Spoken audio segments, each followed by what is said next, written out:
Life happens in the present. അതായത് നമ്മളുടെ ജീവിതം എപ്പോഴും സംഭവിച്ചുകൊണ്ടിരിക്കുന്നത് പ്രസൻറ്റിലാണ്. ഇപ്പോൾ ഇവിടെയാണ് നമ്മളുടെ ജീവിതം എപ്പോഴും സംഭവിച്ചുകൊണ്ടിരിക്കുന്നത്. നമ്മൾ എപ്പോഴും ഒന്നില്ലെങ്കിൽ പാസ്റ്റിലോ അല്ലെങ്കിൽ ഫ്യൂച്ചറിലോ പോയിട്ട് കുടുങ്ങിയിരിക്കുകയാണ്. ഒരു കാര്യം മനസ്സിലാക്കുക, അതായത് ഒന്നുകിൽ ഡിപ്രഷൻ അല്ലെങ്കിൽ ആങ്സൈറ്റി, ഇത് രണ്ടും നമുക്ക് സംഭവിക്കുന്നത് നമ്മൾ പ്രസൻ്റ്ലി ജീവിക്കുന്നില്ല എന്നുള്ളത് കൊണ്ടാണ്.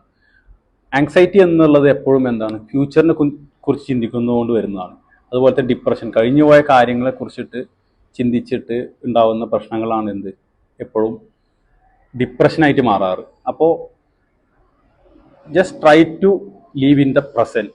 ജീവിതത്തിൽ നമ്മൾ ഇപ്പോൾ ഇവിടെ മാത്രമേ സംഭവിക്കുന്നുള്ളൂ.